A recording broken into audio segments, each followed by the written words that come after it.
Leaving the league, why Roseville may end up leaving the SFL, and where we would go if we did leave. And we all have to go there at some point. I'm talking about the bathrooms, what we found when we did a walkthrough, and what administration has to say about it. And on his way to walking, one Roseville High student is beating the odds one step at a time. All this and more on this week's TigerCast, February 25th, 2012.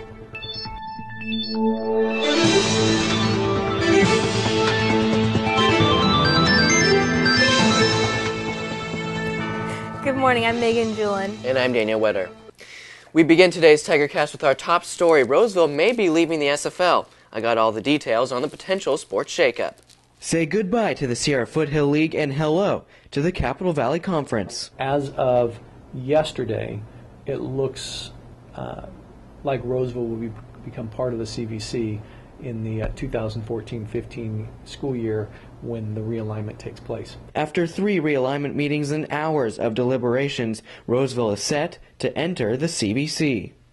I'm fond of the Sierra Foothill League because of the level of competition. Competing against some of the strongest athletic programs in Northern California is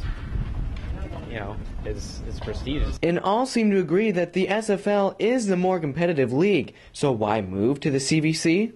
Based on our competitive equity number of only a 1.83, knowing that our enrollment's been going down a little bit, it didn't make much sense for us to stay in the SFL. 1.82 is the number everyone is talking about. That number represents how competitive Roseville is deemed, and out of a scale of 5, that sets us lower than most SFL schools. In 2 years, or we could revisit it. Maybe our enrollment's going back up, maybe our competitive equity's going up, and maybe we'll have to make a switch back to the SFL. But Roseville is going for the grass is always greener on the other side approach. I think it'd be a great opportunity for Roseville High School and for our student athletes. And many coaches seem to be accepting of the proposal. I think that it'll help us a little bit as far as being more competitive in all sports. Is it going to help in some of the sports as far as kids deciding whether to go to Wood Creek or Roseville? I don't know. We do want to stress this is all just a proposal at this point. We should know by May what will happen with all this.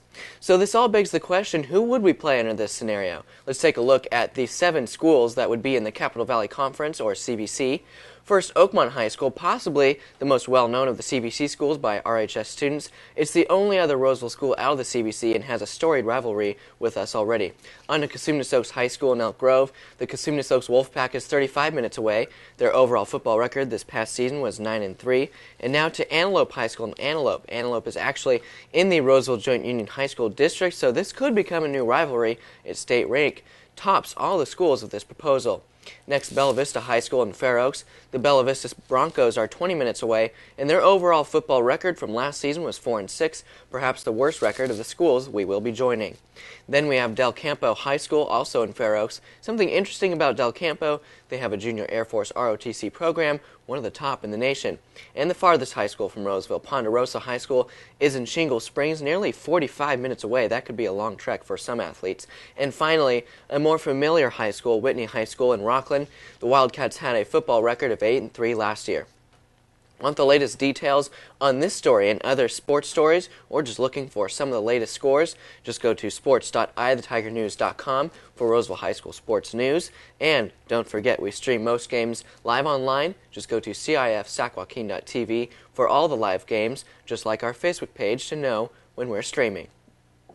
Now to some developing news. The California State Board of Education decided last month to remove the Algebra 1 requirements from the 8th grade in an attempt to give students a better foundation in math and to speed up the transition to the coming Common Core standards. The idea is that we need to start to understand why the math works, and it's not just learning a pattern, an algorithm that you solve over and over and over and over again, and then once you take the test you kind of forget about it.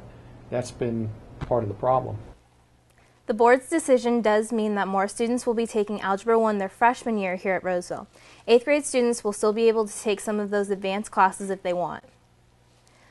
Double the class time. Due to recent revisions made by the College Board, the AP Physics class at Roseville High School will be split into 2 separate courses at the start of the 2014-2015 school year. This change will be made to make it easier for students to cover all the information in the course. The main thing that the College Board is proposing is that because a lot of people were complaining that there was too much content in AP Physics V, they want to expand the course from being a 1-year course to being a 2-year course. The district will be working on a way to incorporate this split into the block schedule. We should also note that some changes will be made to other AP courses as well.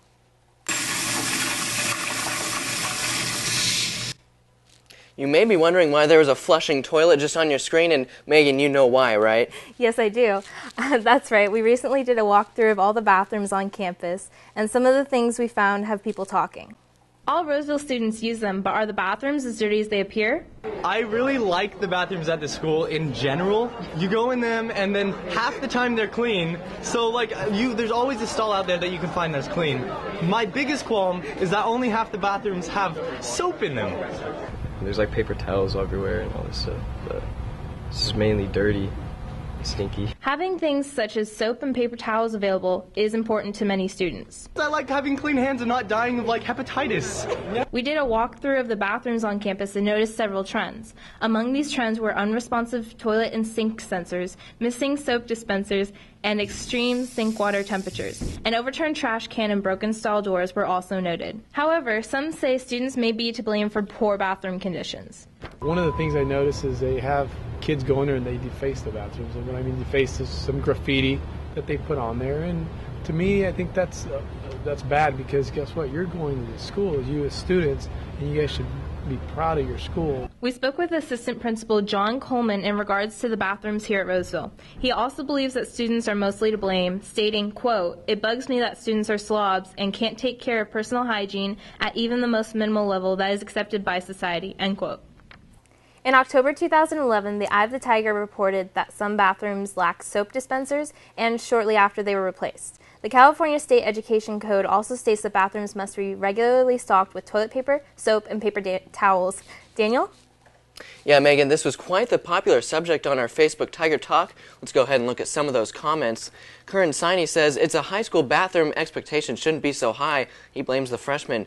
Graeson Leach says, "Well, although it's obvious the students caused the mess, I believe the district literally pays people specifically for the purpose of basically cleaning up after the messes we create. Some tissue on the floor or a clogged toilet I get, but no soap dispensers? That's a violation of a law and basic human sanitation." Neil Hersey says, "There are a lot of immature people that go to our school that are to blame for those messes." Brett Barrios says, "It's like Oscar the Grouch lives in the bathroom." And finally, we actually had a picture shared with us on Facebook from Jarrett Maples. It shows a toilet filled up with toilet paper, not too great, and that was taken in the admin bathroom, so thank you, Jarrett. And thanks to all who shared your voice with us. If you want to be a part of the next Tiger Talk, just like our Facebook page at facebook.com/EyeOfTheTigerNews. Twitter is a place for social communication, but recently some students in the district have been using it to degrade other schools. We're talking about sports and rivalries. Apparently, many students have been tweeting about school rivalries, but some have taken it to a level that Officer Carlos Cortez says is just too much. It's off as a friendly Twitter challenge between, the students from one school with the students from another school, and then eventually somebody says something that's unacceptable, and then it escalates to the point where there's almost going to be even a fight. Cortez also told us that actions are being taken to prevent any conflicts from the tweets. There's one student here at Roseville who is becoming an inspiration for many. Tyler Dodge spoke with our own Sydney Maynard and Lindsay Maynard about how he's overcoming cerebral palsy. Having major leg surgery for the ability to walk is not something everyone experiences. Roseville High School sophomore Tyler Dodge faced this challenge last year. Ladaj has been living with a condition called cerebral palsy since he was born. Cerebral palsy can cause muscular, vision, and hearing problems. Yes, it's been difficult at sometimes, but I really don't let my disability affect anything I do unless it's something that I obviously know that I just can't even attempt. Ladash has had minor surgeries, including getting Botox injections to relax his muscles and eye surgeries to correct his vision. But first major surgery on his legs took place last November. I wasn't really nervous until like 15 minutes before the surgery, when the anesthesiologist comes and meets you, because then you realize this is actually happening. Like, I only have 15 minutes to be normal. But a little nerves will pay off. Instead of my feet being straight, my bones are like turning this way. So that got corrected to put my feet straight. Then they released my hamstrings to since my hamstrings were tight, which is making my knees not be able to go straight. So they released those, loosened that up. Now I'll be able to straighten my knees. Daily physical therapy helps Ladash's recovery, yet he won't know what his full recovery will look like for up to a year. And while Ladash is able to walk around a little bit without his walker, his current aim is to get out of his wheelchair. I can say that I'm already seeing some improvements just the month out of cast. Ty tells us that he'll be moving back to his walker soon, and then he'll slowly begin to walk without it. We want to keep you up to date on Ty's recovery throughout the next few TigerCasts, and we will do that. That wraps up our TigerCast today, but we'll see you in 3 weeks. And remember, you can always get the latest news and sports online at eyeofthetigernews.com. And don't forget to like our Facebook page. And thanks for joining us. We'll see you next time.